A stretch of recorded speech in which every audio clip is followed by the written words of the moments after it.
سکھایا جائے کہ حالات کو کس طرح کنٹرول کرنا ہے، کس طرح ان کو اپنے قابو میں کرنا ہے، تو میرا خیال میں پھر کافی حد تک مسائل حل ہو جاتے ہیں. کہ اگر وہ سیکھ لے کہ میرے خامن کو، ایک مثال دیتا ہوں کہ اگر خامن میرے کو یہ کپڑا، یعنی کہ میں ایک مثال دے رہا ہوں کہ بیوی کو پسند ہے کہ سفید کپڑا مجھے چاہیے، اور خامن چاہتا ہے کہ میری بیوی کو سفید کپڑا نہیں ہونا چاہیے، یعنی کہ وہ کس کو دوسرا کلر پہنے، دوسرا رنگ پہنے. تو اب سمجھداری کی بات یہ ہے کہ اگر بیٹی یہ سوچ لے کہ میرے خامد جو کہ پسند نہیں، لیکن بیٹی کو یہ کپڑا پسند ہے، لیکن جب تک خامد گھر میں موجود ہو تو وہ کپڑے نہ پہنے، سفید کپڑا نہ پہنے، وہ اس کے پسند کا کپڑا پہن لے.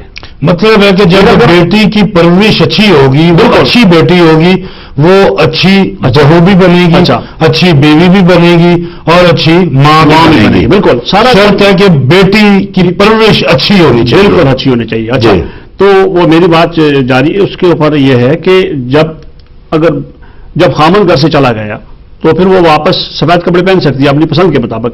یعنی کہ میرے کہنے کی مراد یہ ہے کہ مقصد یہ ہے کہ جب وہ پسند ناپسند کو وہ سیکھ لے گی تو کافی مسائل حل ہو جائیں گے کافی حد تک. لیکن اکثر ہوتا ہی ہے کہ بیٹیاں جب جس گھر میں، چونکہ ماں باپ کے گھر میں تو ان کو بہت لاڈ و پیار سے رکھا جاتا ہے، ان کی پسند ناپسند جو بھی ہے ان کو کنٹرول کیا جاتا ہے. جیسے بھی کہ اب یہ مہمان ہے یہاں سے چلی جائے گی، حالانکہ وہ گھر میں رہتی ہے، تو اس کے بعد اس کی ہر بات ہے کہتے ہیں کہ اس کو پردہ ڈال دیں کیونکہ یہ بیچاری بیگانی ہے چلی جائے گی. لیکن یہ نہیں، بس آدمی یہ نہیں سوچتے کہ اس کو آگے جا کے نئی زندگی شروع کرنی ہے. ہمارے ہاں تو مہمان ہے، لیکن اس کی اصل زندگی تو سسرال سے شروع ہوگی. جب وہاں جائے گی تو وہاں سے اس کی زندگی شروع ہوگی. تو اس لیے اس کو اگر وہاں کے لیے پہلے سے تیار کر لیا جائے، پہلے سے سکھا دیا جائے اس کو کہ کس حالات کو کنٹرول کرنا ہے، وہ کافی حد تک جو ہے یہ مسئلے حل ہو جاتے ہیں. اور پھر جھگڑے بھی جو عموماً یہ دیکھا گیا کہ آپ دیکھیں ساس اور جو بہو کا جھگڑا، تو کتنی کتابیں لکھی گئی ہیں، کتنے موضوع کے اوپر بحث. یہ تو میں سمجھتا ہوں یہ نہ حل ہونے والا ایسا ایک مسئلہ ہے لیکن آپ بہو کا، کیونکہ میں جنریشن گیپ اور بہت سے وجوہات ہیں. لیکن شفیق صاحب ایک چیز میں جو آپ بھی شاید سے نوٹ کیا ہوگا، لیکن جب بھی آپ ساس سے بات کریں یا اس کی شکایت سنیں تو سب سے پہلے یہ بھی کہ یہ میری بات نہیں مانتی. وہ سب سے پہلے یہی شکایت کرے گی. کوئی جس چیز سے میں منع کرتی ہوں یہ وہی کام کرتی ہے، اس کی یہی شکایت ہوگی. اب اگر بہو سے پوچھا جائے، بیٹی سے پوچھا جائے تو وہ یہ کہے گی کہ میری ہر بات کو ٹوکا جاتا ہے. اصل وہاں کیا ہوتا ہے کہ انڈرسٹینڈنگ نہیں رہتی. اب اگر ایک ساس کو وہ چیز پسند نہیں، اگر وہ کھانا پسند نہیں، وہ مت بناؤ، صحیح، اس کی پسند کا کھانا بنا لو. اگر آپ کو پسند نہیں، لیکن اس کی خوشی کے لیے میں کہتا ہوں کہ حالات کو پہلے قابو کرنے کے لیے پہلے پسند کو پہلے دل جیتنے پڑتے ہیں. بالکل، جب آپ کسی کا دل جیت لیتے ہیں پھر آپ کا ہر فیصلہ قابل قبول ہوتا ہے. اس گھر میں آپ حکمرانی کریں گی، راج کریں گی کہ جب آپ سب کو جیت لیں گی. لیکن یہ مشکل پہلو ہے کہ سب کو جیتنا کس طرح ہے. اچھا، پہلے ہم تھوڑا سا ذرا پیچھے جاتے ہیں کہ ہم دیکھتے ہیں جو گھر، دیکھیں کچھ لوگ ایسے بھی ہیں جو اولاد کے لیے ترستے ہیں. بے شک، ٹھیک ہے، رزق، زندگی، موت، اولاد یہ اللہ تعالیٰ نے اپنے ہاتھ میں رکھے ہیں کہ جس کو چاہوں میں دوں، جس کو چاہوں نہ دوں. لیکن وہ بے اولاد ہے، بہت سی منتیں مانتے ہیں، مزاروں پہ جاتے ہیں، بہت کچھ کرتے ہیں. ٹھیک ہے، علاج معالجے بھی ہوتے ہیں کہ کسی طریقے سے ہمیں اولاد نصیب ہو. پھر کچھ ایسے لوگ ہیں کہ جن کے گھروں میں بیٹیاں پیدا ہوتی ہیں، وہ جھکتے چلے جاتے ہیں. حالانکہ کہتے ہیں جہاں بیٹی پیدا ہوتی ہے وہاں رحمت شروع ہو جاتی ہے. کہ کئی مسئلے مسائل ان کے جو ہے نا وہ حل ہونا شروع ہو جاتے ہیں. اور کئی ایسے واقعات، بے شمار ایسی مثالیں میرے سامنے موجود ہیں کہ ابھی بیٹی پیدا ہوئی ہے، ان کے رزق میں اتنی برکت پڑی ہے، اضافہ ہو گیا ہے کہ ان کے کاروبار چل نکلے، گھر میں لہر بہر ہو گئی، پریشانیوں سے چھٹکارے مل گئے، تو وہ اتنی لاڈلی یعنی گھر کی وہ بیٹی بن گئی ہے. پھر کچھ ایسے بھی ہیں کہ جن کے ماتھے پہ بل پڑتے ہیں، وہ کیا سمجھتے ہیں، وہ ماتھے پہ بل جو آتے ہیں وہ کیا بوجھ ہوتا ہے کہ بھی پیسے نہیں ہیں ہمارے پاس، اس کی شادی کریں گے، اس کی خواہش کریں گے، یا کہ معاشرے کو آپ سمجھتے ہیں کہ معاشرہ اس قدر یعنی کیا کہہ سکتے ہیں اس کو کہ بے بد لحاظ اور اتنا یعنی برائی پھیل چکی ہے کہ ہم اپنی اس عزت کی حفاظت نہیں کر سکتے. کیا سمجھتے کس وجہ سے یعنی ہم بیٹیاں جو سم ٹائم ہمیں بوجھ محسوس ہونا شروع ہو جاتی ہیں؟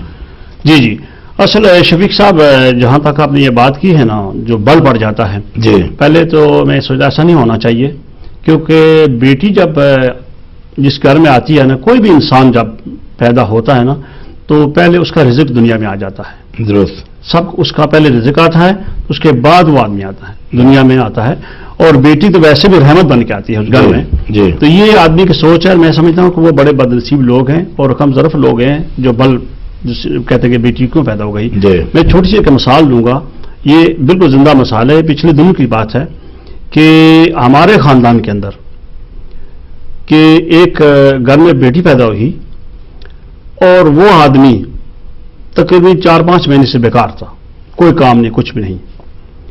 اچھا، ان کے جو دوسرے بھائی تھے وہ بیچارے وہ بھی اسی طرح، یعنی کہ گھر کے حالات کچھ بہتر نہیں تھے.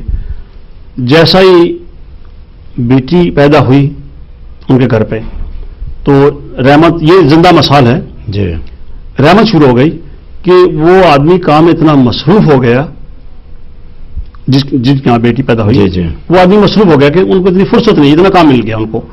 اور جو دوسرے بھائی تھے اور جو ہے ان کو ایک گھر مل گیا اور اچھی نوکری مل گئی، یعنی کہ بیٹی اپنے مقدر لے کے آئی. اور ایسے ایسے حالات ہوئے، یعنی کہ ایسے مہمان ان کے گھر میں، ایسے بہن بھائی ملنے کے لیے آئے جو بہت کمایا کرتے تھے اور بہت تحفے تحفے لے کے. تو اس سے یہ ثابت ہوتا ہے، اس پہ یقین، ہمارا یقین پختہ ہونا چاہیے کہ وہ رحمت بنا کے بیچتا ہے، اور اس کی زندہ مثال ہے کہ بیٹی جب آتی ہے تو رحمت آ جاتی ہے. لیکن جب بیچارے چونکہ کچھ غریب بنانا ہے، اور زیادہ تر جو میں نے بات پہلے بھی کی ہے کہ جب بیچارے زیادہ لوگ ڈرتے ہیں کہ ہم کچھ بھی کتنی بھی تربیت کریں، لیکن نہ جانے بیٹی جب جس گھر میں جائے گی اس کے کیسا سلوک ہو، اس کے اوپر ساری زندگی اس کے لیے. ایسا بھی دیکھنے میں آیا کہ اب بیٹی مطلب بہو بن کے گئی ہے دوسرے گھر میں، جی، تو چلو اللہ تعالیٰ نے خوشخبری اسے دی ہے، وہ اپنے میکے آئی ہے. جی جی، تو سسرال والوں کی طرف سے خاص طور پہ پیغام جاتا تھا کہ بھی اگر تو بیٹی پیدا ہوئی تو پھر ہمارے گھر واپس نہیں آنا. جی جی، تو اگر بیٹا ہوا تب تمہارے لیے اس گھر کے دروازے کھلے. بالکل. اب آپ ایسے لوگوں کو کیا کہیں گے؟ میں یہ سمجھتا ہوں جن کی اپنی بھی مطلب بہو بیٹیاں ہیں، سارا کچھ ہے ان کے پاس، اگر لیکن اپنے گھر کے بھی بہو آئی ہے، ہمیں وہ جو ہے نا آ کے جی ہمیں پوترا دے، ہمیں بیٹی نہیں چاہیے. اگر دیکھو نا، اگر یہ ایک چھوٹی سی سوچ کی، یہ تو سوچ کی بات ہے شفیق صاحب، جو اس قسم کی سوچ رکھتے ہیں نا کہ اگر بیٹی ہوئی تو تم واپس نہیں آئے نا، لیکن پہلے یہ ساس خود یہ سوچے کہ میں بھی تو کسی کی بیٹی تھی، جی میں پیدا ہوئی تو آج میرے یہاں بیٹا ہوا نا. بے شک. اگر میں نہ اتنے بیٹے کہاں سے آتے؟ تو سب سے پہلے یہ سوچنا چاہیے کہ اگر ماں بھی تو کسی کی بیٹی تھی نا، وہ بھی کسی کے گھر پیدا ہوئی، تو جو اس قسم کی اس کے اوپر پابندیاں رکھتے ہیں، میں تو کہتا ہوں تو یہ تعلیم کی کمی ہے اور دین سے دوری کا یہ مسئلہ ہے. آج بھی دیکھیں نا، مطلب انڈیا میں ہم دیکھتے ہیں، بہت جگہ، پاکستان سندھ کلچر میں اس طرح ہے کہ بیٹیوں کی وجہ سے بعض جگہ بیٹیاں زندہ درگور کر دی جاتی ہیں. آج بھی اس طرح وہ جنگل کے قانون قائم ہے. جی جی جی، ٹھیک ہے، انسانیت نام کی چیز ہی نہیں ہے. جی جی، پھر جائیدادوں کے بٹواروں سے بچنے کے لیے بھی جائیداد چلی جائے گی، بیٹیوں کو قرآن شریف کے ساتھ نکاح کر دیا جاتا ہے. جی جی، اور بند کوٹری میں یہ سندھ کی زندہ مثالیں ہمارے آج بھی ایسا موجود ہے، ہو رہا ہے. اس طرح.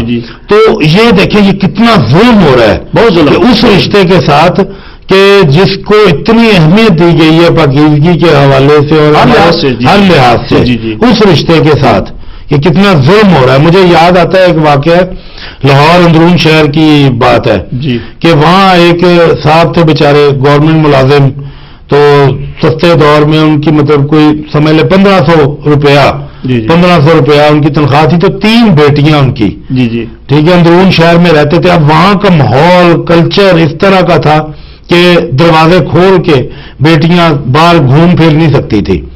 تو وہ بیچارے سائیکل پہ صبح آفس جاتے تھے، پھر انہوں نے شام کو واپس آنا ہے. اب بیٹیوں نے اسکول کالج جانا ہے، پھر واپس آنا ہے، تو وہ یونیفارم پہن کے نکلنا ہے. اب محلے میں اس طرح کا کلچر وہاں پہ جی جی جی، کہ بھئی کسی کی شریف بیٹی بہو بیٹی نکل نہیں سکتی تھی، آوازیں کسنے یہ یہاں بھی ہمیں یو کے میں بھی نظر آتا ہے. جی بالکل. ٹاؤن میں جائیں تو یہاں بھی کچھ جو ہے نا اس طرح کہ احساس نہیں ہوتا کہ بھی وہ کسی کی ماں بہن ہے تو ہمارے گھر میں بھی کوئی بیٹھی ہوئی ہے. آج اگر وہ کسی کی ماں بہن باہر نکلی ہوئی شاپنگ کے لیے ہماری بھی جاتی ہیں. اگر ہم کسی کو چھیڑ رہے ہیں تو ہماری لڑکیوں کو بھی چھیڑنا ہوگا. یہ ہم بھول جاتے ہیں اس وقت. ٹھیک ہے. تو وہ اس طرح وہ باہر جاتے تھے تو وہ آوازیں کسنے, انہوں نے راستہ بدل لیا کہ بھی تعلیم حاصل کرنی ہے وہ تو جانا ہی جانا ہے. تو وہ تھوڑا دور گھوم کے ان کو جانا پڑتا تھا. پھر وہ بیچارہ اسٹرگل کر رہا تھا کہ بیٹیاں جوان ہو گئی, ہاتھ پیلے کرنے, ان کی شادیاں کرنی. اب شادیاں کرنے کے لیے پیسہ چاہیے. اب یہ بھی ایک جہیز کا جو لعنت بھی کہا جاتا ہے, لیکن اس کے باوجود کہ ہم نے شرط بھی رکھی ہوئی ہے. چلے مجھے ایک بریک کے لیے کہا جا رہا ہے تو میں اس واقعے کو آفٹر بریک جو ہے کنٹینیو کروں گا. ناظرین, ایک مختصر سے وقفے کے بعد ہم دوبارہ آپ کی خدمت میں حاضر ہوتے ہیں اور اپنی بات کو آگے بڑھائیں گے.